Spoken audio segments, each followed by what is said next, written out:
Good evening, friends. We are now playing ICAI Moto Song. I request all the participants to put their right hand on their heart.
On this auspicious day of Akshay Tritiya, where we used to go to jeweler's shop to buy gold or silver or jewelry, and today, with the help of our chairman, CA Fenil Shah, under whose dynamic leadership, we are going to have knowledge from our today's learned speaker, CA Chirag Shah.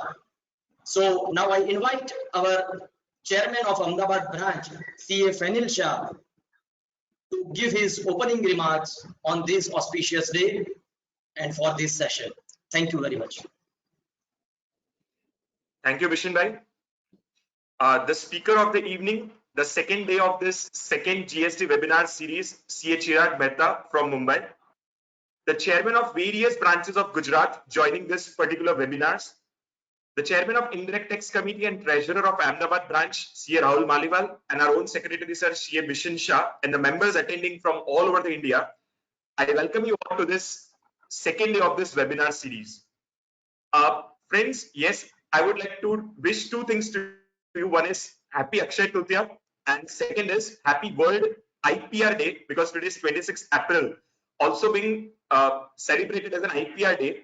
And to resonate with the same, we are having a session on IPRs on this Tuesday from 1 to 2:30, because we know that IPR is becoming one of the indispensable tool. And right now, in various companies and everywhere, even intangible assets are much more valuable than tangible. So it is very pertinent that we as a members have an overview of this IPRs. So kindly take the benefit of this particular session. Plus, friends, in this lockdown, we had sessions on GST, we had sessions on direct tax, we had sessions on VERA, but something was missing. And yes, that was international taxation. And yes, from this Wednesday, we are starting also on international taxation. And let me also admit, friends, that all the webinar series may or may not be available on YouTube, because certain speakers have a own reservation and they are not allowing us to upload. So only few seminars will be available. Maybe all may not be available. Moreover, something which was missing apart from international taxation in this webinars was the element of, and to fill that, today evening at 7, we are having a comedy program here back on the same platform. Within few minutes, you will receive the mail for the same and also an SMS for the same. So I would request that you all can register, and the benefit of this evening filled with laughter can be taken by you and all your family members. So with this brief words, I now request Rahulji to introduce the speaker and we can take the session ahead. Thank you. Thank you so much, Fanil Bhai. Now, as the Vishan Bhai said, today is the Akshay Tritiya, and we used to go to buy the jewelry. But with the help of dynamic chairman, this Akshay Tritiya has become more important, because today we are getting something more bigger than the jewelry. That is the knowledge, and that is on the GSTR 9. And to deliberate the same, we have the very expertise faculty with us, that is CA Chirag Mehta from Mumbai. As an academic qualification, he secured 26th rank all over India in the intermediate examination. He is having the vast experience more than 14 years in the field of the indirect taxation. Currently, he is the member and the convener of the Indirect Tax Committee of the Bombay Chartered Accountant Society. He is the national speaker on the topic GST. Now, with this particular introduction, I'll now hand over to the CA Chirag Mehta to deliberate on the GSTR 9. Thank you so much. Thank you, Rahul Bhai, and good evening, friends. Happy Akshay Tritiya to all of you. And the world order is changing. The way we were sharing knowledge has totally changed, and I believe in our institute, Ahmedabad branch is at the forefront in conducting so many webinars with the intention of capacity building for all the members at large all over the country. I truly appreciate, and at the outset, let me thank Fenil Bhai, Rahul Bhai, and my dear friend Bishan to give me this opportunity to disseminate knowledge on this platform. And there are two goals which are being met by doing this. One, as I said, capacity building. Two, all the contributions that everybody is making is going to a very noble cause, which is a requirement of the day. So kudos to everyone. GST audit 1819 is the topic, and I would be taking up GSTR 9, that's the annual return. That's one part of the audit. But before I move ahead with the formal presentation, I would like to quote few statements that Fenil Bhai's, that the Ahmedabad branch website, where Fenil Bhai has made some statements. It might be stormy, but it can't rain forever. He further states, and I quote, there is a physical lockdown, but don't let it be a mental and professional lockdown. Organizing so many webinars translates his thought process that is there on the website of the branch. And I truly appreciate all the efforts that Ahmedabad branch is making. And when I say stormy, is it something like this in few cases? You know, ઘરે wife વેલણ લઈને husband ની પાછળ પડે છે, husband ઘરની બહાર જાય છે તો પટ્ટાવાળો એની પાછળ પડે છે. So Fenil Bhai, are we talking about this term? So no offense, but just to make the moment lighter, with this I would like to start with the formal presentation on GSTR 9. So I'm sure my good friend Yash has already taken up the statutory provisions relating to annual return and audit when he did an overview in the first session on 24th. But a quick reference to the section. The section is section 44 and the rule is rule 80. Section 44 requires certain taxpayers to file an annual return, and rule 80 prescribes form GSTR 9 in which the annual return has to be filed. Somewhere in October 2019, we saw the government making this annual return filing optional for people having turnover up to 2 crores. So before that, these category of taxpayers were not required to file 9C, but yes, they were required to file form 9, that's the annual return, which was made optional for them, wide notification 47/19. Then subsequently, the due date for filing the annual return and 9C for 18-19 financial year got extended to 30th of June 2020, and we all know that this is likely to be extended further. The limit for GST audit and 9C was raised to rupees 5 crores. So only taxpayers having an aggregate turnover pan India above this limit of 5 crores are required to file the GST audit 9C. Yes, I'm sure the way the proviso in rule 80 has been worded creates a little confusion, but yes, the press release is very clear on this front that only taxpayers having an aggregate turnover of above 5 crores are the persons who will file annual return and form 9C. So let's quickly summarize what all these provisions and the notifications that have come so far try to say. So where the aggregate turnover of the registered person is up to rupees 2 crores, He is neither required to file the annual return, and he was never required to file the Form 9C. Where the aggregate turnover is more than 2 crores, but up to rupees 5 crores, he has to file the annual return, but he need not file the Form 9C. And where the aggregate turnover is above 5 crores, annual return and the GST audit report or the reconciliation statement in Form 9C has to be filed. So you have three categories of taxpayers: up to 2 crores, between 2 and 5 crores, and above 5 crores. So what is the present ecosystem in which we are doing this audit? How is it different for 2018-19 vis-a-vis 2017-18? So first we take up the outward supply side or the sales side. Using, I would now and then refer to outward as sale, because we all relate to sale much better than outward supply. So there are two sides in data collation. One is the outward supply and the other is the inward supply or the ITC. As far as the outward supplies are concerned, you have three sets of data with which you have to deal with. We've done this in 2017-18 and we will be doing that in 2018-19 with a small change that there would be a spillover of data that is coming from 2017-18 to 2018-19. So what are the three data sets? One is the books of accounts, other is the GSTR 1, and the third is GSTR 3B.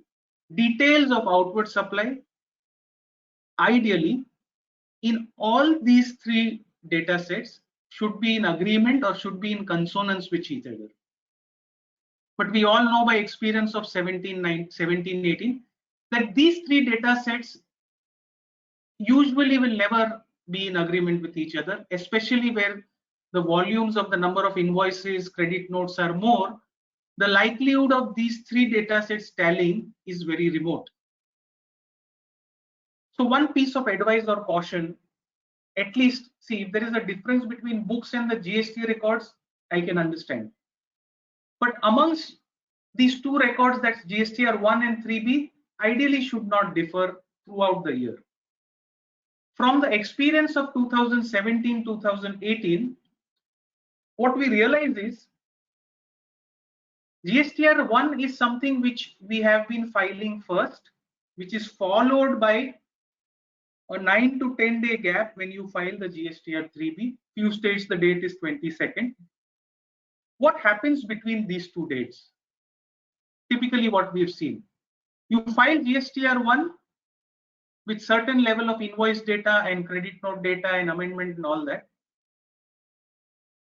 And many times the invoice software, the invoicing software at the client and the accounting software may be different. So I'm not talking about environments like SAP and all other customized software where there is little more system, with little more discipline built in the system itself. I'm talking about businesses where the invoicing software is either not a software, also is the invoices are made in Excel sheets. The invoicing software is then the invoices that are generating from the invoicing software or the Excel utility then are punched into the accounting system. So what happens is that there are certain invoice level data which are there in the invoicing software but do not enter the accounting software. And that is the accounting data that we receive while doing the compliance. So what will happen? There's one set of data or one set of invoices that come when the GSTR 1 filing happens.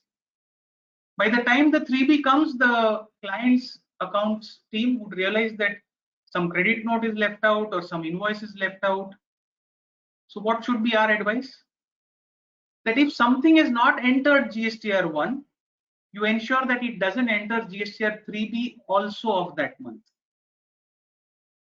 So let's take an example of an invoice of 100 rupees which has not entered GSTR 1 of April 2020. Ideally, when the client comes after 11th or after the filing of GSTR 1, sir, we've missed one invoice or we've missed a credit note, advise him to delay it in 3B. Yes, it costs. So if the invoice value is huge, then you should not be doing it. But ideally, the 1 and 3B data should agree with each other. When this discipline is achieved, what happens is 1 is not an important piece of statement for our GSTR 9 and 9C. 1, in my view, is only a guiding piece of data. What has happened in 3B, you will come to know through 1. So any amendments of previous year invoices that have got translated into the 3B, it will be guided only by 1, because there is invoice level information contained in 1, which is not there in 3B. So with this, we move on to the inward side. Here you have 3 data records. One is again your books of accounts, your GSTR 3B, and the GSTR 2A. For 2018-19, 2A is definitely relevant. 2019-20, you have this rule 36(4), which restricts the credit to 10% in case of unmatched credits, where the relevance of 2A becomes more important on a day-to-day periodic compliance and not while filing GSTR 9. But yes, for 18-19, 2A is a vital piece of information. And even if it is optional to file 2A in table 8 of GSTR 9, it is always a good practice to run what the 2A contains. So with this, what do we have in the present ecosystem? You have transaction level data in GSTR 1 and the 2A. GSTR 1 contains statement of outward supplies. GSTR 2A is auto-populate statement of inward supplies, which is the counterparty GSTR 1 filed by the suppliers. You have a return. Now, I'm not disputing whether it's a return or no, but you have a return in the form GSTR 3B, which has comprehensive monthly summary level data, the tax payments, and the offsets either from cash or credit ledger. What we need to keep in mind and be very careful that in 2018-19, unlike 17-18, you have a lot of data which is flowing inside GSTR 3B, which may pertain to year 2017-18, and which we need to pull out while consolidating the 3Bs that we filed for the financial year 18-19. Then you have to file the annual return depending on the category of taxpayer, which is a summary of monthly GSTR 3Bs filed with impact of subsequent amendments and certain statistical information and additional declaration which a taxpayer wishes to make in GSTR 9. Then you have the audit report where the turnover is more than 5 crores, which is a reconciliation between the annual return in GSTR 9 and the books of accounts. Before we move on to the GSTR 9 form, let us quickly go through the tables that are there in GSTR 1 and GSTR 3B. It won't take time, and it would help when I go through each table of GSTR 9. It will be better to relate to the GSTR 1 form. So GSTR 1 form, table 4 is B2B supplies, table 5 is B2C interstate large invoices where the tax, including income tax amount, is more than 2.5 lakhs. Table 6 contains all your zero rated supply details, exports, deemed exports, and SEZ supplies. B2C small supplies go into your table 7, which is netted out for effect of credit notes and debit notes. Table 8 contains all your net, exempted, and non-GST supplies. Table 9, all your amendments to invoice level information that has gone in table 4, 5, and 6. Table 10, amendments to table 7, that's all the B2C information, B2C small information that has been furnished in a return period into subsequent return period. Table 11, all your advances received and adjustments to the advances received when the invoice is raised. Table 12, your HSN summary of all the outward supplies in a tax period. Table 13, all your document summary, all your invoices raised, the series numbers, the number of invoices, all your delivery challans, all your RCM invoices, that self invoices that you're generating. All this goes in table 13. Coming to 3B,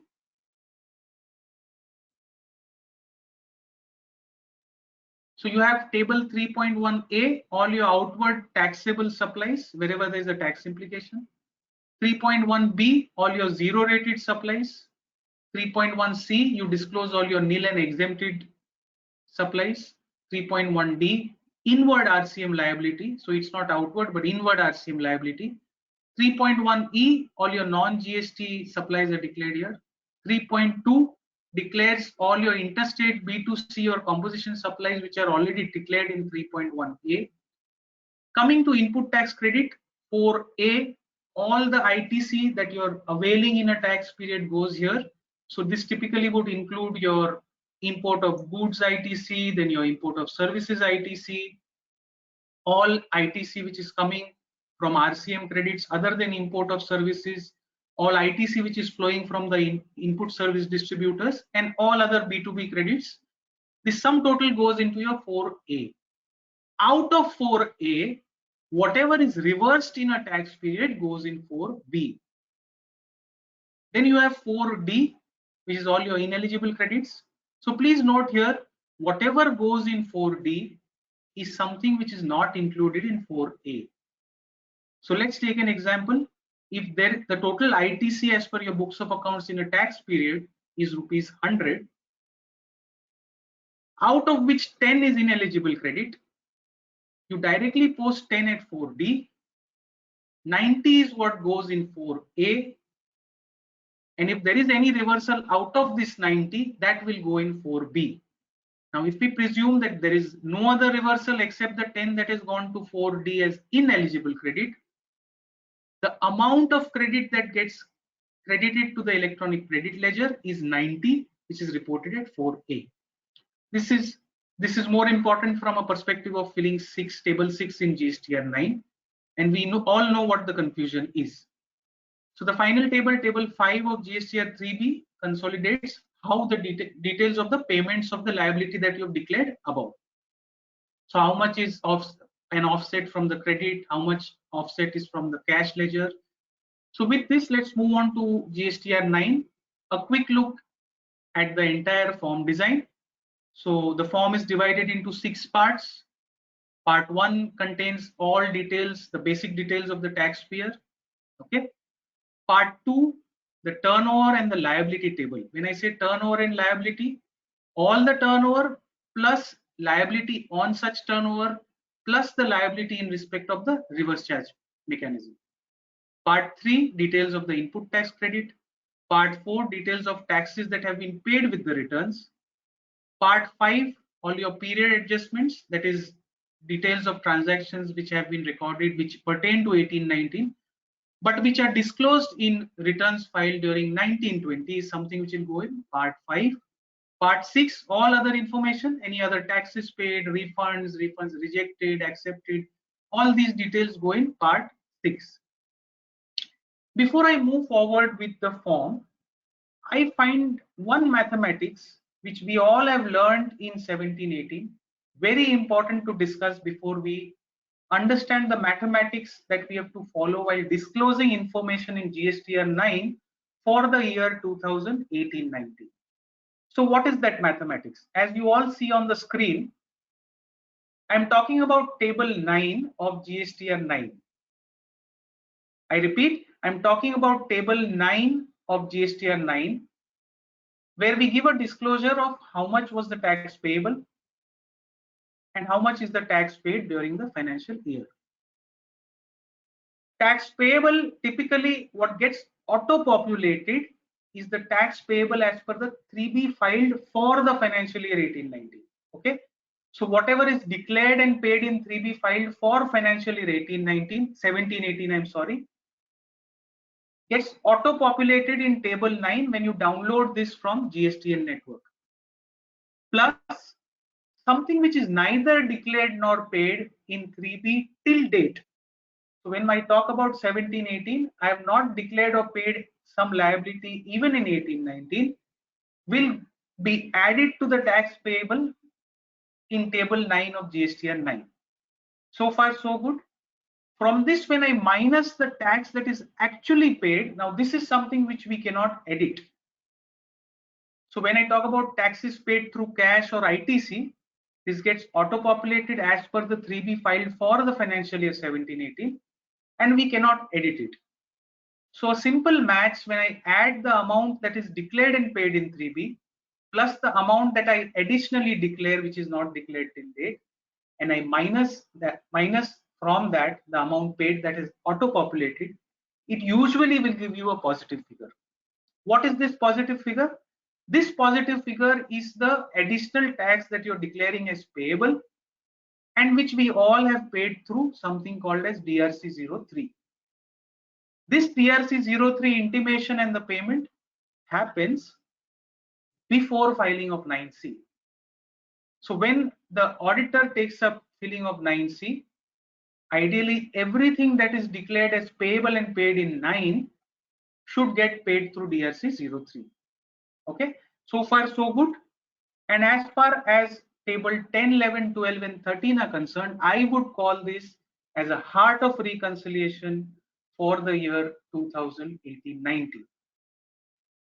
The data in 3Bs, as I said earlier, for the year 2018-19 contains details which have flown from 2017-18 also. All my transactions which pertain to 17-18, which I have disclosed in 18-19, is something which I get from table 10, 11, 12 and 13 of 2017-18. So when I sit and reconcile 2018-19, I need to pluck out all the data that pertains to 17-18. That data you will be guided from these 4 tables, and please note this is going to be the heart of reconciliation for the year 2018-19. With this small understanding of mathematics, let's quickly go into GSTR 9.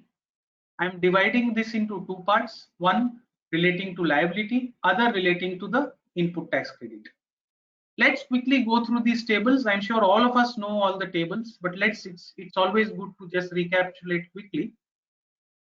So table 4, details of advances, inward and outward supplies made during the financial year on which tax is payable. When I say tax is payable, table 4 would contain details of all transactions of outward, inward, which has an implication of tax. Only where there is an implication of tax, such transactions and values will enter table 4. Table 4A, supplies made to unregistered person. Where do we get this from? Table 5, all the B2C, large invoices about 2.5 lakhs.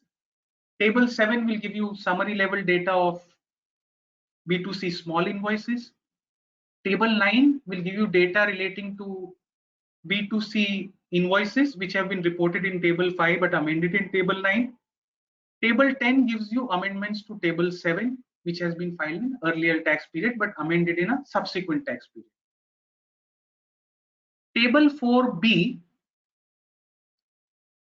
supplies made to registered persons. So we're talking about B2B supplies. So table 4A and 4C will give you these details. 4A will give you supplies other than those attracting reverse charge. So I again mention table 4 will give details only of supplies on which tax is payable. So where there are supplies which attract reverse charge, they don't get reported here. When I talk about from the perspective of the person who is filing the annual return, if his outward supply is under reverse charge, it will not come in 4B because there is no tax implication for it. So 4A, supplies other than those attracting reverse charge, supplies made through B2B supplies made through e-commerce operators. Table 4C gives you details of zero rated supplies on payment of tax. This comes from table 6A of GSTR 1. Table 4D, supplies made to SEZs on payment of tax.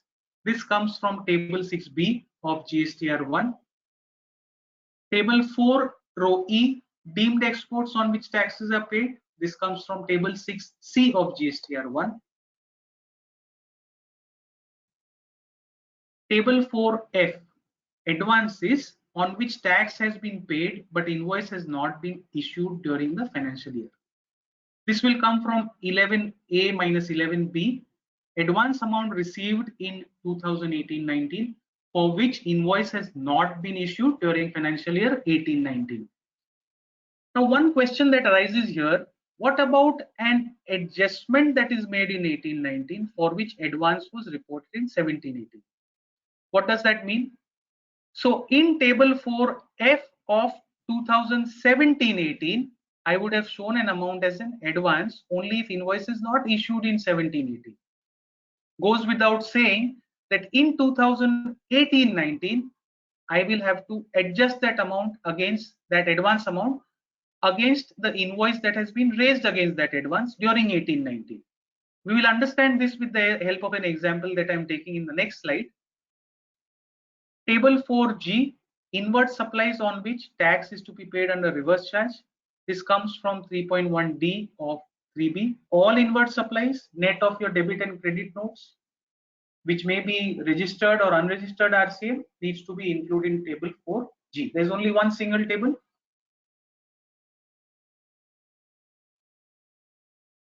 Okay. Coming to table 4I, J, K, and L. This relates to all the credit notes, debit notes, and amendments that you've made to your B2B supplies and or other supplies that you've declared in the first part of table 4. Now here, the new instructions contained in table 9 are very clear. They say that you have to report, you may report credit notes here separately or net it off in your earlier portions of table 4. So if you want to report it separately, which is a tedious task, it's best to net it off in your relevant tables, table 4 A, B, C, D, E that we discussed earlier. Credit notes pertaining to respective tables can be netted off in those tables itself. That's an option given for 1718 and 1819. Having discussed all supplies, all outward supplies and all inward supplies and all advances which have tax implications, we move on to table 5, which is again a turnover related table, but the rows in these tables contain details of outward supplies on which there is no tax implication. So what are these outward supplies? Table 5A, zero rated supplies, that is export without payment of tax, but not including SEZ. This again comes from your table 6A of GSTR 1. Table 5B, all your supplies to SEZ units without payment of tax. This comes again from 6B of your GSTR 1. Supplies on which tax is to be paid by the recipient on reverse charge. This comes from your table 4 of GSTR 1. That means the person who's filing the annual return, his outward turnover is under reverse charge. So his customer is paying it under reverse charge. That is the turnover where he does not have to pay any tax, and hence that will be reported in table 5C, which comes from table 4B of GSTR 1. Table 5D, E and F require you to punch in data relating to exempted, nil rated and non-GST supplies. This comes from table 8 of your GSTR 1. In addition, all your no supplies also get reported here. Non-GST supplies like sale of diesel, petrol, all that, plus all your sale of land, sale of flats, post OC, everything gets reported here.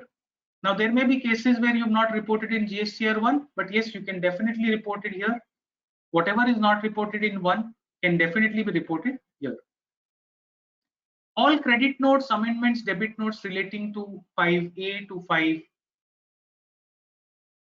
earlier tables of table 5 can be reported here. An option has been given for financial year 1718 and 1819 to net off everything in the earlier tables of table 5 and not reported separately in the relevant tables for credit note, debit notes and amendments. Now let's go on to certain practical issues, or let us understand how we fill the form.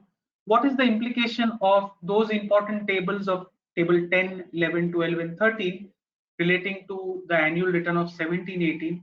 How important it is while furnishing details for in the annual return of 1819. Here I am taking an illustration where the taxpayer has received an advance of rupees 100 in the year 1718. This advance is towards the taxable supply, and since it is towards the taxable supply, he goes to table 4F of GSTR 9, advances on which tax has been paid but invoice has not been issued. So the advance was received in March 2018.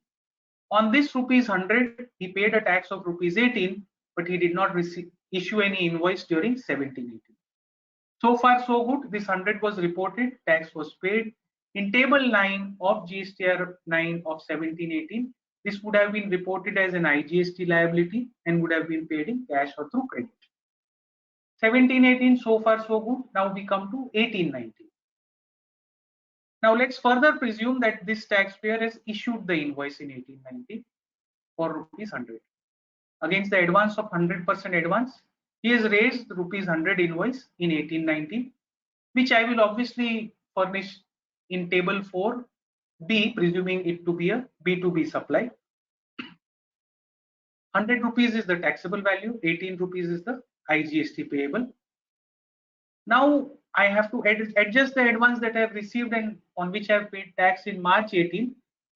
In 1819, when I issue the invoice against that advance, obviously I will adjust the advance. What I've done here is, although table 4F reads as advances on which tax has been paid but invoice has not been received, in a situation where there is no advance but there is only an adjustment of advance on which tax has been paid in earlier year, the form allows me to do a minus adjustment. Yes, when you download the auto-populated form, in one of the cases we've seen that the auto-populated form gives a minus adjustment where there is no other advance received during 1819. So we have tested this. We've already filed that annual return. It's got processed without error. Any advance that is adjusted on which tax is paid in 1718, we will disclose in table 4F as a minus adjustment. When I go to table 9, interestingly, the IGST payable should be 0, where table 4 shows an IGST payable of 18 and an adjustment of 18. In 3B also I would have shown the turnover as 0. So what is the implication, though I'm intruding tomorrow, day after speakers 9C, but I think for better understanding it is essential to do so. So in table 9, I've reported in my GSTR 9, I've reported a 0 turnover. My starting point in GSTR 9C, that is table 5A, my turnover as per financial statements would be 100. At 5I, I will reduce 100 that shall be reported as unadjusted advances at the beginning of the financial year. So the annual turnover in my 9C at table 5P shall come to 0. This will exactly match with the turnover that I have shown in my annual return in table 4, 800 minus 100. So this is how the maths will work in 1819. Let us take one more example. Now, this is a typical example in cases of SEZ sales in 1718, where the SEZ unit and the supplier both were located in the same state. I'm sure you all would have faced this issue. So what happened is, while making the invoice, since let's presume that the taxpayer was registered in the state of Gujarat, he's making a supply to an SEZ also located in Gujarat. Typically what happened is the GST of the customer, since it began with 24, the employee posted this as an intra-state supply, whereas Section 8 of IGST Act says that this is an interstate supply. So the taxpayer should have paid IGST. What actually happened, when you filed the GSTR 1 in such cases, it auto-populated this as an IGST liability, but the 3B continued to report this as an intrastate sale, and CGST and SGST was paid in your GSTR 3B. So in this example, in 1718, CGST of 50, SGST of 50 rupees was paid instead of IGST of 100. The taxable value reported in GSTR 3B, in GSTR 1, and in the books of accounts is in agreement. So there's no issue with respect to the taxable value, but the tax, instead of paying IGST, the taxpayer has paid CGST and SGST. Then what did I do? I continued in table 4 of 1718. I reported the taxable value, which was anyways correctly reported as rupees 100. Since I had created a liability of CGST and SGST, I disclosed this as 50 rupees CGST, 50 rupees SGST payable. In my table 9, I have disclosed 50 as a liability of CGST, 50 as a liability of SGST, and I have paid the CGST and SGST. But the very fact that this transaction, which pertains to 1718, I corrected in 1819, what I did in table 10 of 1718 annual return, I said that I have declared certain tax, that is IGST of rupees 100, which I have declared as payable and I have paid in 1819. Okay. And there is an excess CGST, SGST that I have paid in 17-18, which I disclosed in the annual return in table 11 as a reversal of 50 rupees CGST and 50 rupees SGST. I hope I'm clear so far. Now, when I move on to 2018-19, here I'm making a presumption that during the period 18-19, there is a sale of rupees 556 on which there is a liability of rupees 50 CGST and rupees 50 SGST. So when I go to table 4, presuming that this is a B2B outward supply, in my taxable value, I have declared the sale as 556 and declared the CGST as 50, SGST as 50. This CGST and SGST of 50 rupees is a liability pertaining to 2018-19. And as per the instruction, I have declared it in table 4 of 2018-19's annual return. Now I go to table 9. Table 9 is a population of details of tax paid as declared in returns filed during the financial year. Please note very carefully. Table 4 is showing the liability of 50 CGST and SGST. That is the correct liability for 2018-19 as per my books of accounts. But when I come to table 9, now I believe that there may be different options of furnishing details in table 9. But in my view, table 9, what I'm discussing right now, is a safer option from the perspective that anything which you declare as tax payable, I'm going back to the mathematics that I discussed in the initial slides.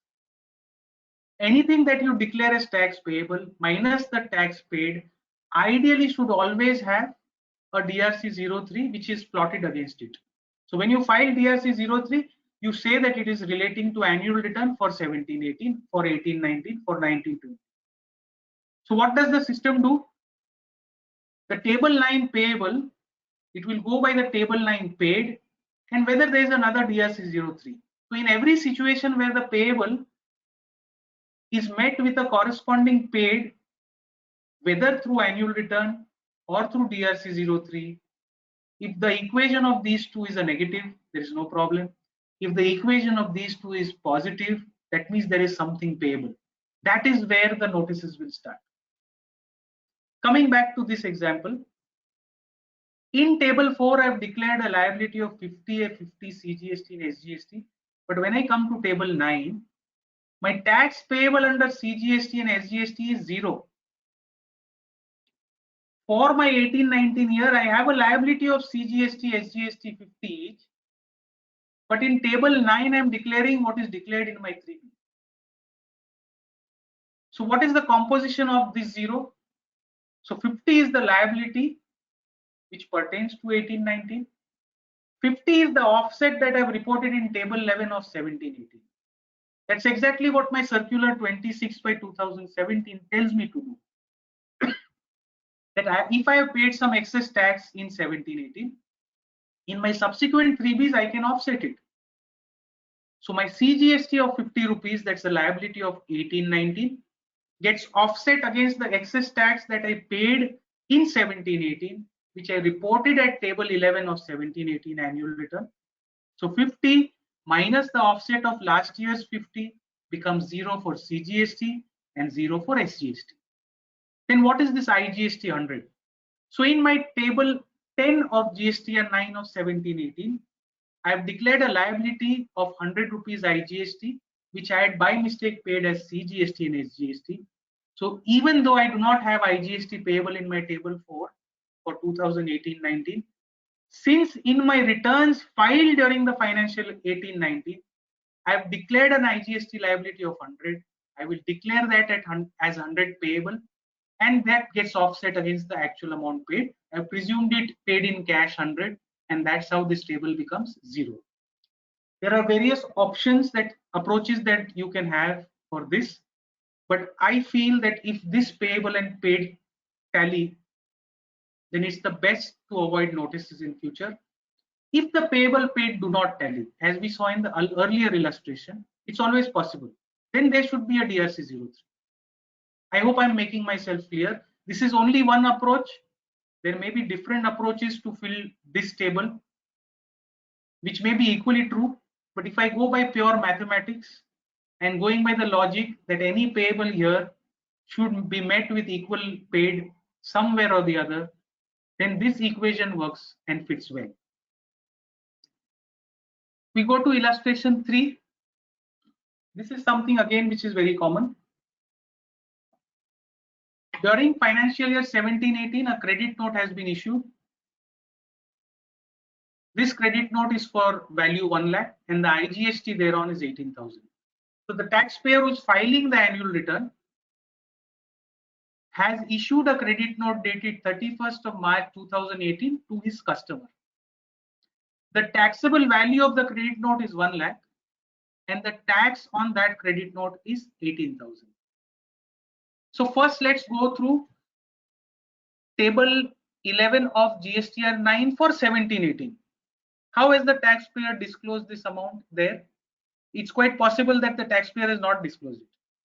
But in ideal situation, while filing GSTR 9 of 17-18, this credit note should have been reported in table 11 as something pertaining to 17-18, which I have given effect to in a 3B filed during 18-19. So correctly, this has been recorded as taxable value 1 lakh and 18,000 IGST in 17-18 table 11 as a credit note which I have not claimed in 17-18, but credit note pertaining to 17-18 which I have claimed in 18-19. So far so good. Let us go to what I have to do in 18-19. In 2018-19, let's presume that sales of this taxpayer is 2 lakhs and the IGST on such sales is 36,000. So what will I do in table 4? Presuming it's a B2B supply, in taxable value, I will punch a figure of 2 lakhs. IGST payable on that supply which pertains to 2018-19, I will show as 36,000. This is exactly the same approach that we adopted in the earlier illustration. What does table 4 head note read? Details of outward supplies made during the financial year. 2 lakh is the taxable value of the financial year, taxable value of the supply that I made during the financial year 18-19. I'm disclosing that at table 4B as a B2B supply.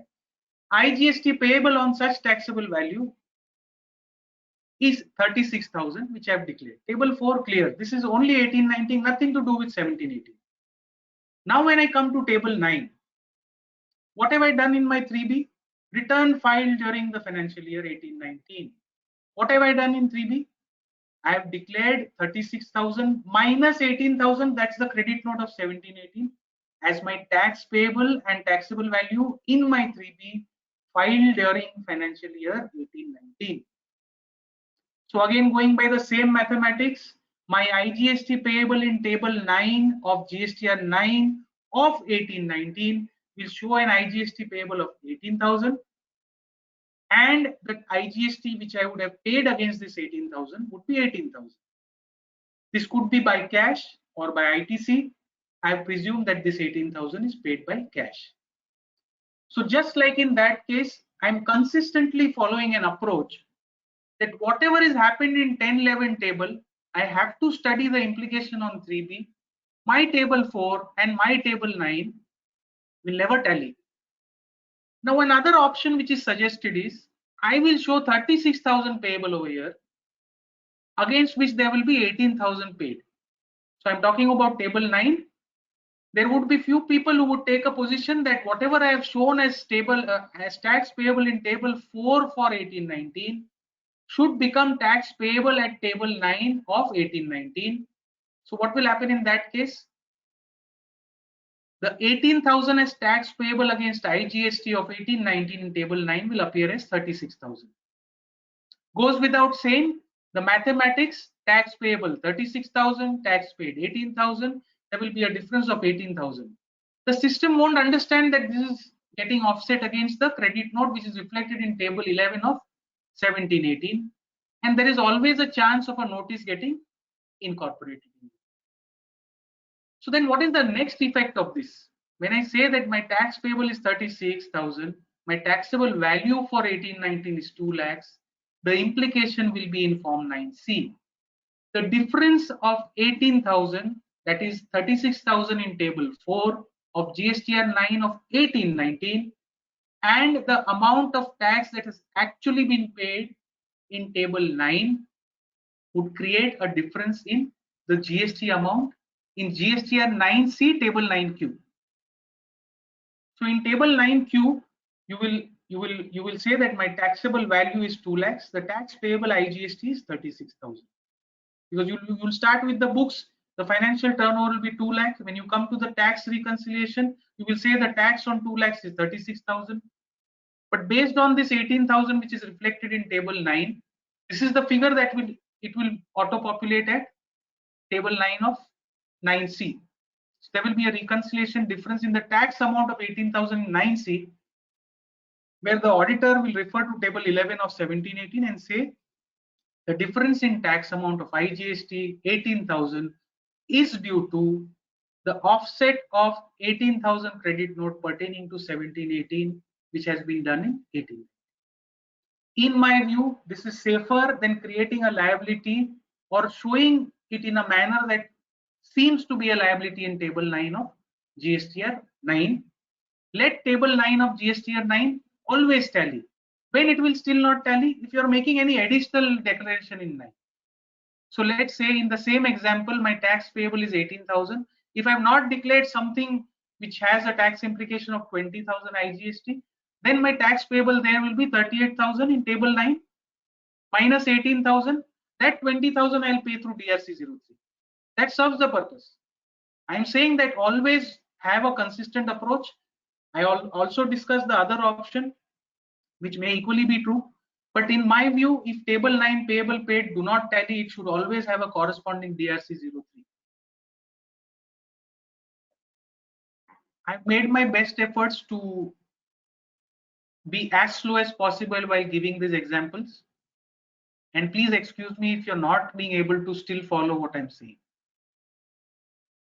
So with this, what is the broad approach to the liability side that we should have while collating data which pertains to the GST audit? We all agree that GSTR Form 9 and Form 9C cannot be filled separately. The data collation for 9 and for 9C is an exercise which is done together at the same time simultaneously. Annual returns are usually filed by us. They are seldom filed by clients. So let's agree that though the GSTR 9 is signed by the client, we are helping in filling details in GSTR 9. So the approach for 9 and 9C is data collation, which has to be done in a systematic manner. What is that systematic manner, or what is something which I suggest or something which we have adopted? So the starting point, see, the 3B1, everything is secondary. What is the primary source? Your books of accounts. The sale register, debit note register, credit note register. This is the primary source of information of what is your value of sales and what is the tax payable. Simple. There can be nothing more than books of accounts. There cannot be anything less than books of accounts as far as the books are tallying with your financial statements. So the starting point on the liability side, other than RCM of course, is the sale, preparing the sale register come debit and credit note register. Then you do a three-way comparison of books data, 3B data and GSTR1 data. Why do I say three-way reconciliation? Because I already said in my opening slide that you have 3 sets of records as far as outward supplies are concerned. So a comparison of these 3 data is very relevant. I also said that GSTR1 is only a guiding tool or guiding piece of information. It has no relevance in filling my 9 or 9C. But even then, since it is a guiding piece of information, it is relevant for my consolidation and comparison. So after having a sale register, you do a three-way comparison. On a monthly basis, analyze the differences between books, GSTR 3B data and GSTR 1 data. So what will be the outcome when you analyze these monthly figures? There will be two outcomes. One is the value in 3B is greater than books. Two, the value in 3B is lesser than the books. But in almost all cases, it will be a combination of both of these.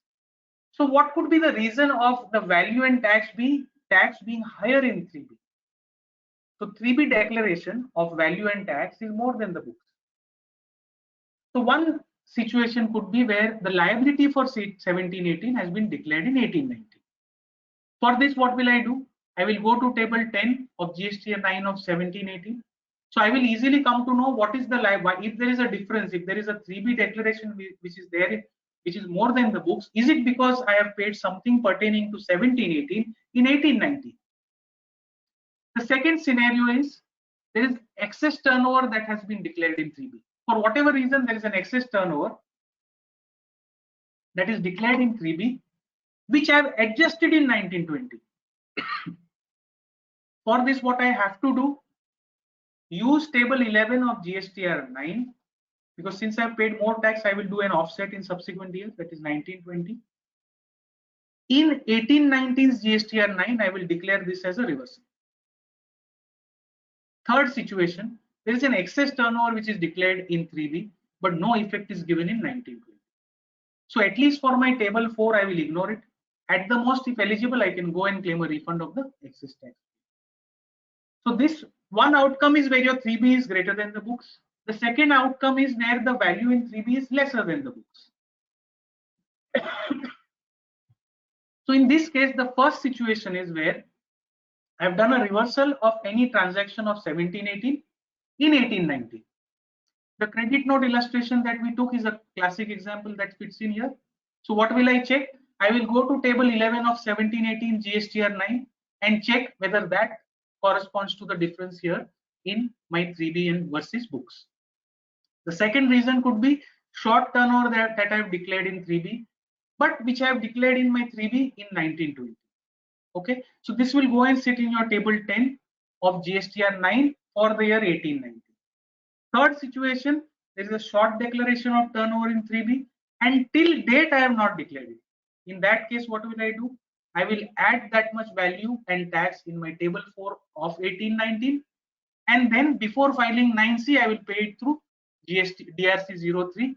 Yes, not missing that. This amount will be inflated in table 9 of GSTR 9 of 1890.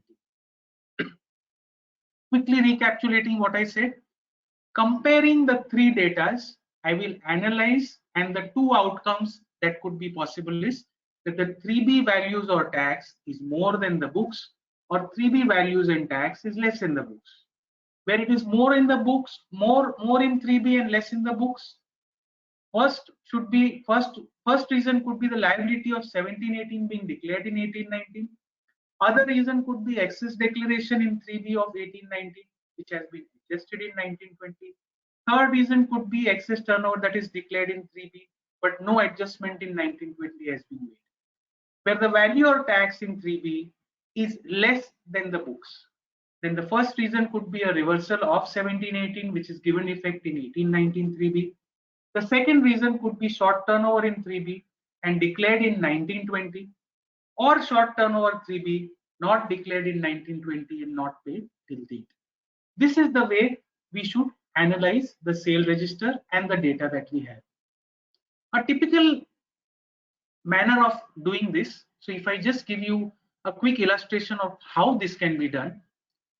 So if my output tax payable as per books is 1 lakh, my GSTR 1 also has 1 lakh, but I have not paid tax pertaining to 1718 and I have paid it in 3B of 1819. Now if you go below the table, when I see the difference between 3B versus accounts, the accounts has 1 lakh less and a corresponding IGST of 18,000 less. 1 and accounts tally because my 1 has gone correctly. 1 and 3B differ in that 3B has a higher value of 1 lakh with a higher tax amount of 18,000. So this you can do it on a month-on-month basis and then prepare a month-on-month reconciliation of the reasons of differences, which will help you to decide what goes in table 4 of 1819, what goes in table 10 and table 11 of 1819. So now with that, we complete the output side and we move on to the ITC side. We'll quickly run through the form, the tables of the form pertaining to ITC. It starts with table 6. So all the input credit that has been availed in 3B, these numbers will be auto-populated based on 3B. These are uneditable. And mind you well, this shall include any credit of 1718 that has been claimed in 1819. So something which is there in books of accounts in 1718, which pertains to 1718, but which is availed in 3B that has been filed during 1819. The law permits this to happen up to September of the following financial year, and during 1819, I believe September was the last day. So table 6A starts with the amount claimed in 3B, and then the various tables below that require you to give the bifurcation of the credits. So table 6B, all the B2B inward supplies. Okay, this comes from your table 4A, row number 5 of GSTR 3B. This is nothing but all other credits. But ITC that is availed and also reversed in the same year, we go to table 6H. Table 6C, all your inward supplies received from unregistered person that is liable for reverse charge. Now, as per instructions, you're allowed to put URD and RDRCM both over here in table 6C. Similarly, the bifurcation of credits that have been claimed into inputs, capital goods, and input services also has been given a goodbye for 1718 and 1819. Moving forward, table 6D, inward supplies received from registered person liable to reverse charge. As I said, you can include this in table 6C. Table 6E, import of goods. This comes from table 4A, row number 1 of GSTR 3B. Please note that this should include all your inward supplies from SEZs where a bill of entry has been filed. So what happens is SEZs would usually also be registered. So what happens is that when these SEZs sell goods in domestic tariff area, there are two options. Either they will issue a B2B invoice and charge IGST, or they will ask the customer in domestic tariff area to file a bill of entry. So common mistake that is made is this is considered as a B2B inward supply and reported wrongly in 3B. But care has to be taken that this will not be a B2B inward supply, but an import of goods under a bill of entry, which will go in table 6E of GSTR 9. All your import of services will go in table 6F. Table 6G, all your input credit that is received from ISD. Any other amount of ITC reclaim, that is something which is not paid during the year within 180 days and then reclaim, will go in table 6H. So all your tran credit goes in table 6K and L. Any other amounts, all miscellaneous amounts can be specified in table 6M. All the reversals under various rule go in table 7. For 1718, 1819, the instructions state that all the reversals can go in table 7H together, but tran reversal should be specified separately in table 7F and 7G as the case may be. After giving details of ITC claimed in 3B, a very important piece of information, I would say. It is nothing, it does not create a liability, we all know by now. Table 8. This begins with ITC as per 2A and tries to compare this with the ITC that is claimed by the taxpayer. So what happens typically here is, for 1819, it has been clarified that this would be as per 2A auto-populated as on 1st of November 2019. But we all have found difficulty in plotting this figure that gets auto-populated here. So what happens typically is that the figure that comes here and the figure that we get when we download the 2A either through third-party softwares or through the 2A that gets populated on a monthly basis, downloading that into Excel from GSTN portal, they do not match. So we tried to do an exercise of trying to reconcile these figures, and we actually found out why it does not match. In many cases, we managed to plot the reasons for this difference. So what did we find? this 2A figure that gets auto-populated here, and what we get from the Excel download that we download either from third-party softwares or through the GSTN portal. When you download something from the GSTN portal and go to the POS, so there is an invoice level item, we see POS.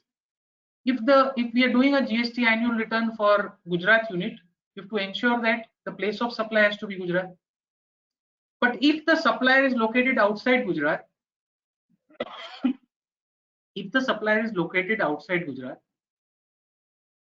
and he has selected a wrong POS but quoted the GST of Gujarat only, it will still come and sit in your 2A for Gujarat. But since the POS is not mentioned as Gujarat but say Maharashtra or Karnataka, it will not populate at table 8A of GSTN 9. Another reason, especially with multi-locational entities, instead of location in state A, state B PIN number is quoted, but place of supply is some other state. So again, POS issue. At times what happens is you find that when you download the 2A, there is excess credit and what auto populates at 8A is something less.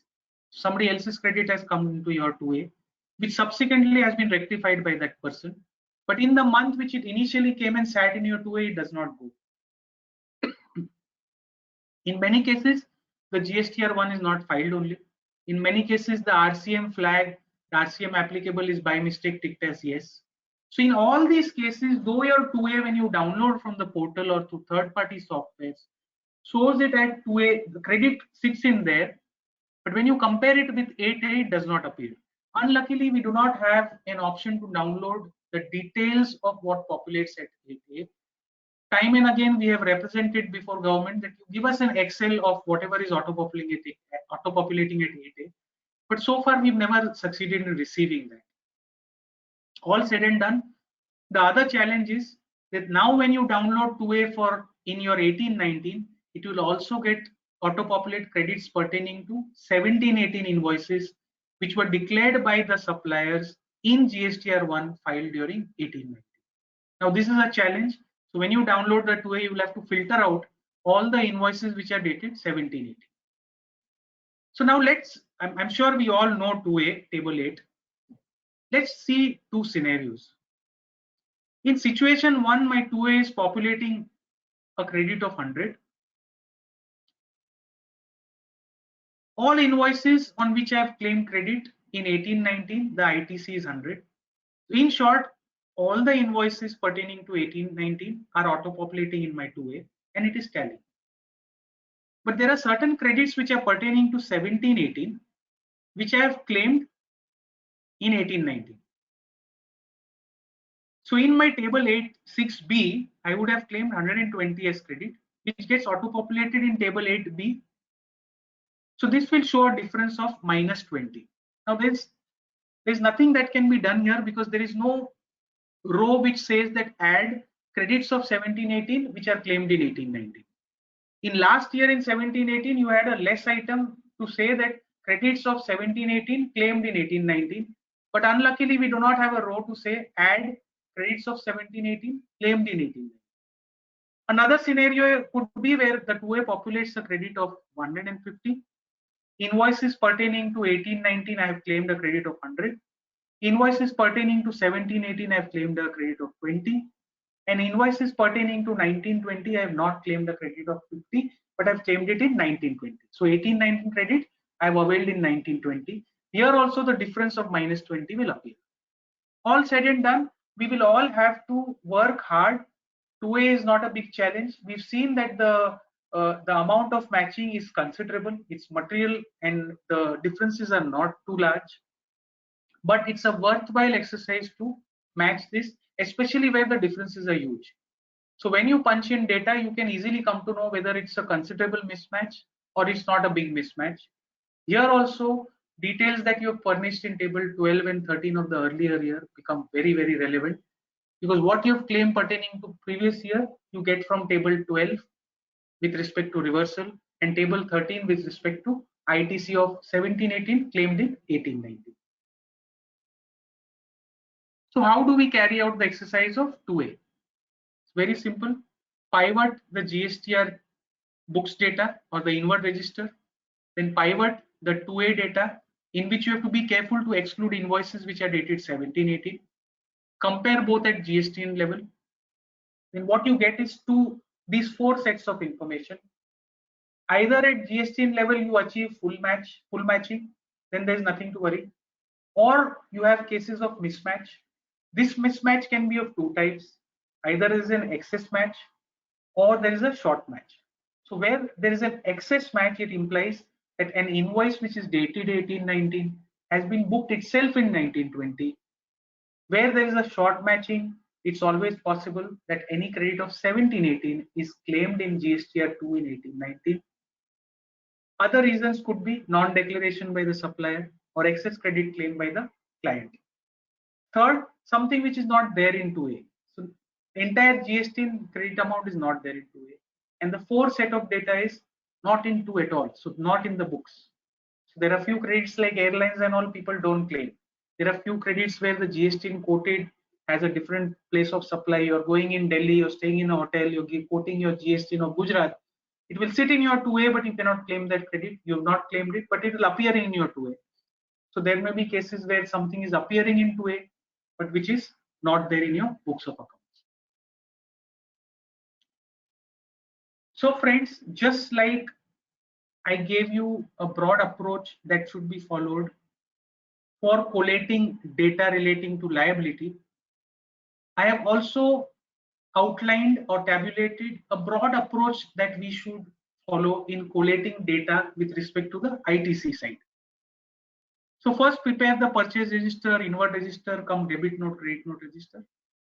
Then do a 2-way comparison, because now you're doing a 2-way reconciliation separately, but you have 2 sets of data records. One is your 3B and one is your books. So a 2-way comparison of books versus 3B data. Analyze the differences on a monthly basis. So in a given particular month, what is there in your 3B and what is there in your books of accounts. So just like in case of liability side, we may come across 2 situations. One, the ITC in 3B is greater than the books. 2, the ITC in 3B is lesser than the books. So when will be the ITC greater in 3B than what is there in the books? Previous year ITC has been claimed in 18-19. So ITC which is entering your books of accounts in 17-18 has been availed in 18-19. What do I have to do? Go to GSTR 9 of 17-18 and check the amount that has been furnished at table 13 of 17. Second situation, excess ITC availed or there is a short reversal done, which is declared, which is also declared, which is not adjusted in 19-20. So in 18-19, I have claimed excess credit in a particular month. So obviously your books of accounts does not have that credit. And you have not done nothing in 19-20. So what will you do? You will create a liability and go and file it through DRC 03 and pay it before filing of 9C. Third situation, there is an excess ITC which has been availed in a particular month, which has been also reversed in 19-20. So then in that case, I will go to table 12 of the annual return for 18-19 and disclose the amount over there as reversed in 19-20. The other situation is where the credit that has been claimed in 3B is lesser than what is there in the books of accounts. In this case, what could be the possible reasons is what you have to find out. It could be a case where previous year ITC reversal has been done in 18-19. In that case, I will go to table 12 of GSTR 9 of 17-18, or there is a short ITC availed and that ITC is never claimed, then nothing can be done.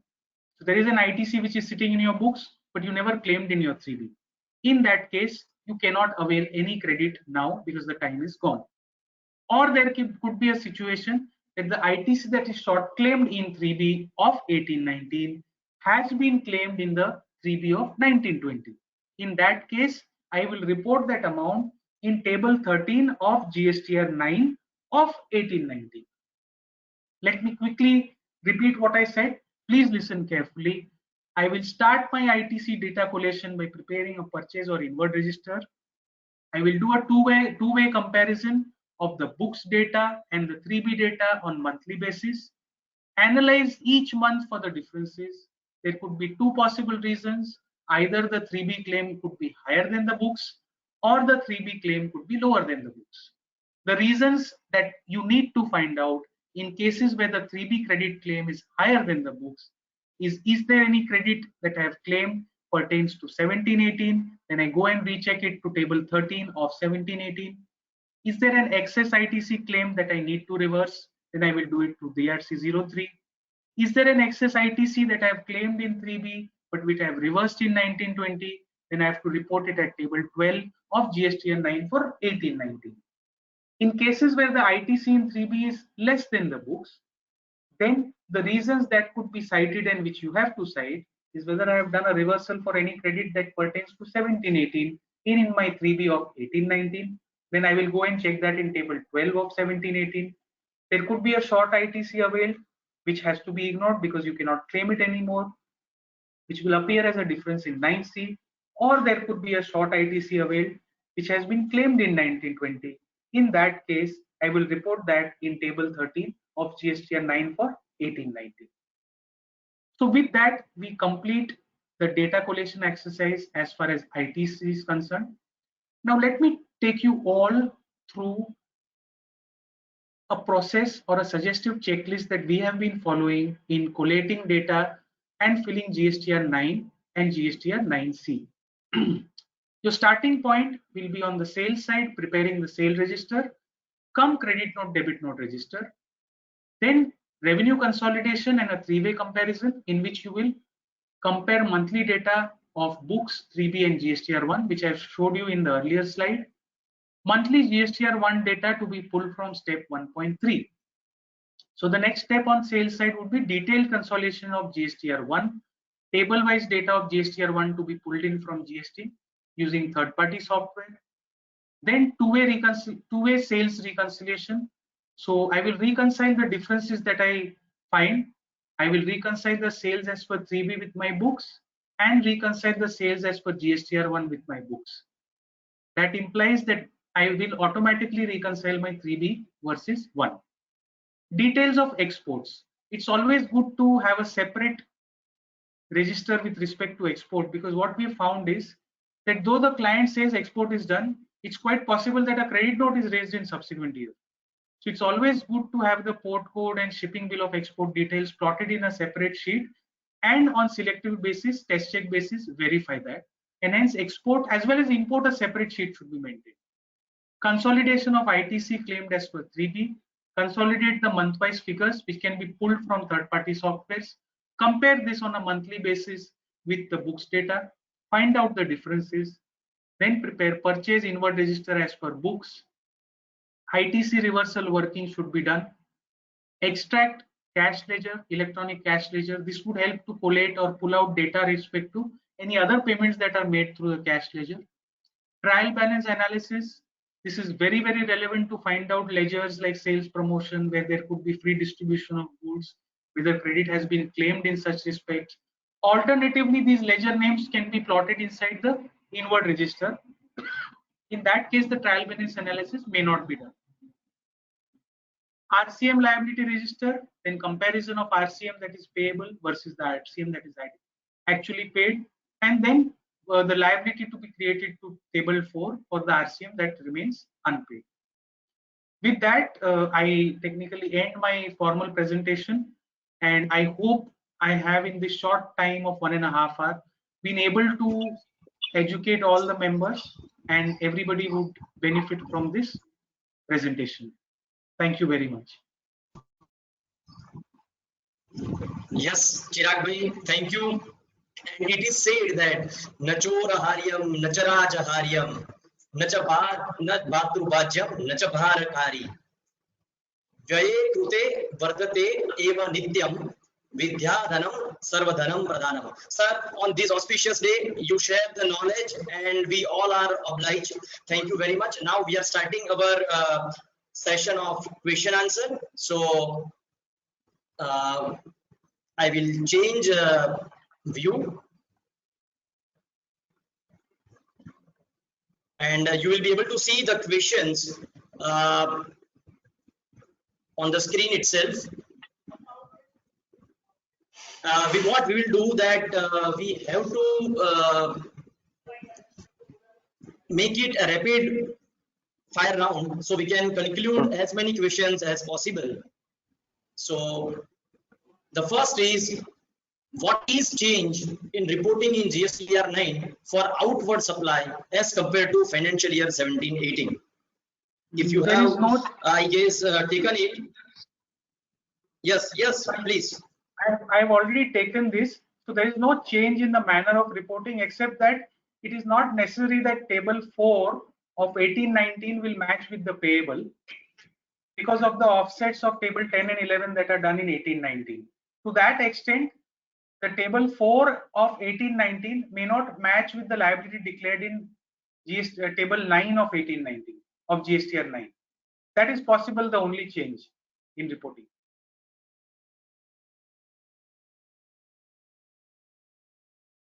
Yes, am I audible, Bishan? Yes, yes. Yes. We'll go to Now, the if next you can question. take next one. Yeah. As per the audited books, taxable sales value is 100 rupees and the tax paid is rupees 18. GSTR 1 shows 90 rupees and tax shown is 16.20. 3B sales is same as per audited books and tax is correctly paid as per books of accounts 100 and sales 100, tax 18. Now table 4 in GSTR 9 return fetches the figure from GSTR 1. The figure fetched is 90. So shall I increase the sales in table 4 or table 10 in GSTR 9 where to show the actual effect? Yeah, in my presentation, I was very clear that GSTR 1 only guides us. It is not relevant. If whatever is there in my books of accounts is there in my 3B, I will change the auto-populated data in table 4. Next question. Chirag bhai, if GST on credit note is wrongly taken as ITC, filing GSTR 3B of respective months instead of reducing the sales liability, can I rectify the presentation of the same in GSTR 9 by showing GST of credit note in table 4I, and to that extent difference will be created in table 6? Chirag bhai. If this is compensating, it will not have an effect on the liability declared in table 9, but it's quite possible that the officer may not agree to this.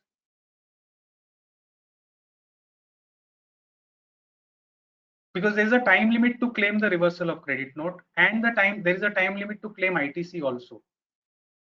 But technically, while filling table 9, there will be no difference. Yeah, next question. While doing the GST audit of 18-19, we come to know that IGST was wrongly paid and CGST, SGST is to be paid. Now we paid CGST and GST by DRC 03. How can we claim or use the excess IGST paid earlier except refund? So, circular 26 by 2017 December. We can use that in 1920, but a disclosure has to be made in table 11 of GSTR 9 of 18-19. Yeah, next question. Next question is, if turnover is below 2 crore but ITC effect given in next year, required to file GSTR. So what he wants to say that I have not taken the effect of ITC and have availed ITC in the next year, whether it is better for me to file GSTR 9? No, I don't think it's required. The option to not file can be exercised, and if I have claimed ITC in subsequent year up to that September date, the circular and the law very clearly allows me to do that. So the law does not make filing of GSTR 9 a condition to claiming ITC in subsequent year. Next, Rahul bhai. In table number 4, for advance received but invoice not made, negative figures is not allowed. While we go for filing, those have you filed any return with negative figures? What is trying to say, an advance adjustment is done in table 4, which I took in my example. The system computed figure allows a negative figure. We have filed an annual return which allows a negative figure there. Question is e-way bill required in case of goods transfer from factory to home? Yes, any movement of goods e-way bill is required if the threshold value is more than the threshold.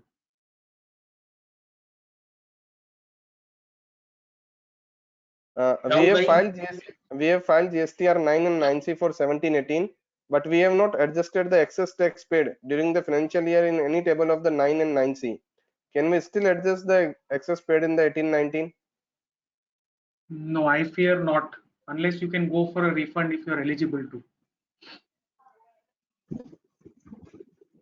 The next question is, Chirag bhai, what if the ITC was taken based on GSTR to pay for certain expenses? During audit, it came to the knowledge that such ITC were transferred to respective expenses account and not shown as receivables in the books of accounts. Books of accounts are closed. How to take such credit? So he wants to ask that he has debited or expense out those instead of routing through ITC receivable accounts in the books of account. But I don't think any prohibition in section 16. If I do not show it in receivables, I'll not be able to take the credit. If you can enlighten on the same. Only restriction that is there is with respect to capital goods, where if you have capitalized it and claimed depreciation, you cannot claim ITC. As far as other than capital goods is concerned, yes, there is no restriction. But when you say that it is not gone as a debit, your duties ledger would always show a negative or a credit amount, which again needs to go as an income in your P&L. So finally, at some point of time, that expense will get offset by an income. Correct?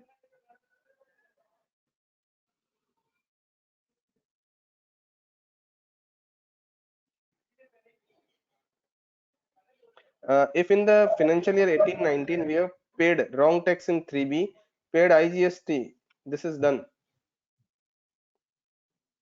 Then possibly you can go for next refund. Next one, Bishan. Yes. The next is the registered person has mistakenly taken excess ITC in GSTR 3B of financial year 18-19 until date not reversed in the said ITC. How to resolve this issue, whether by way of changes in GSTR 9 or DRC 03? Now my opinion here is little different than what the press release says. One press release dated 3rd July 19 says that you cannot reverse ITC also through 9. But it does say that you can do it through DRC 03. So in GSTR 9, your table 7, you may not disclose it as a reversal. But before filing 9C, you can file a DRC 03 with respect to that ITC. When your auditor takes care, the difference he will report as already paid with DRC 03 and nothing is payable. That is very clear. And Chirag bhai, I can resort to reverse it in 3B. So if I have not filed February month's 3B or March 3B, then also I can reverse it without going for DRC 03. Can I do that, or what's your view? Yeah, that option is there. There is no issue. But what happens is beyond September, whether we can do that. Rahul bhai?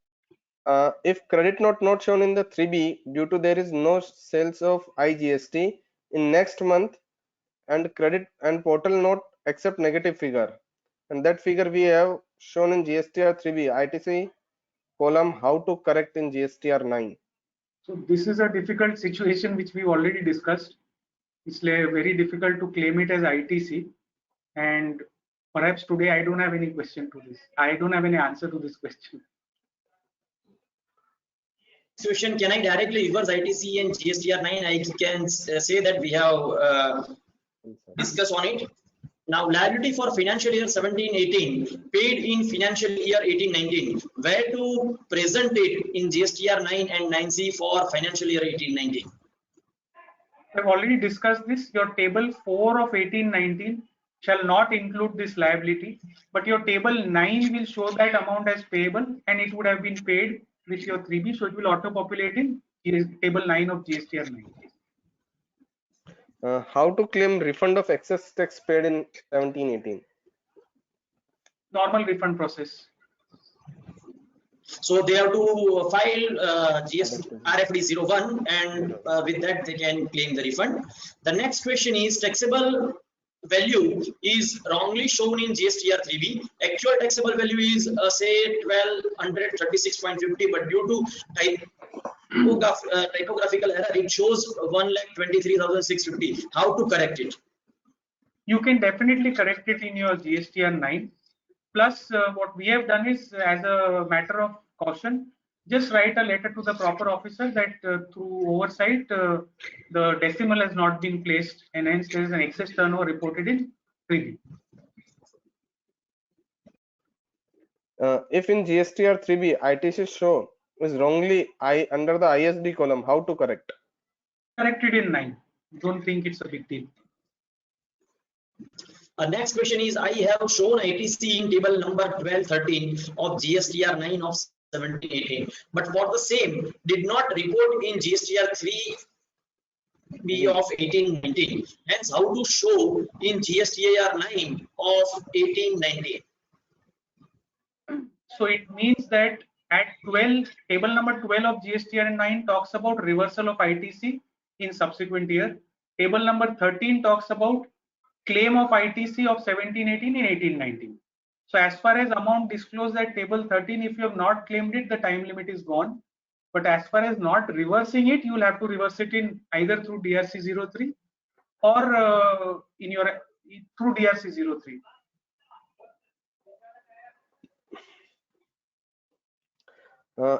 What adjustment can be made in case where the 1718 adjustment made in 1920 return? So I don't think I should answer this question. It's not good practice to do. Yes. Table 10, 11, 12, 13 of GSTR 9 of financial year 1718. How to disclose here in GSTR 9 of financial year 1819? I think Yes, you have. Yes, you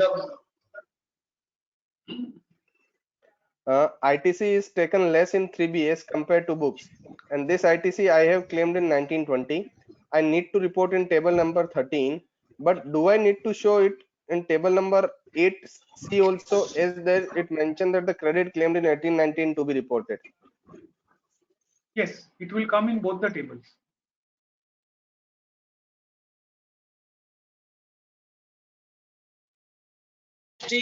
Trans credit is already taken in financial year 1718 and also shown in GSTR 9. Then why is it auto populated in GSTR 9 for the financial year 2018-19?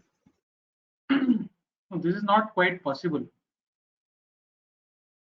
This is just coming into the, there is an error in the portal.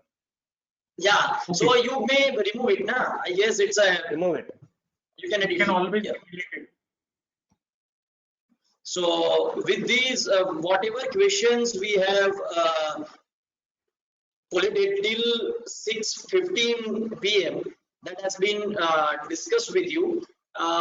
What we'll do that if there are some more questions, we will collect it and forward it to you, and then we can definitely give answers to the participants in ebook format. So on behalf of Ahmedabad branch of WRC of ICAI, on this Sunday evening, we are very much thankful to you, Chirag bhai, that you shared your knowledge, your experience, and many participants have written on the form itself that it is really a great presentation which you made to all of us. So thank you very much, sir. I am thankful to all the participants to being present and participated. I request that we are going to meet in our third session on day after tomorrow at same time. I request all to join by 4:45. Thank you very much. We are now closing this webinar here. Thanks again.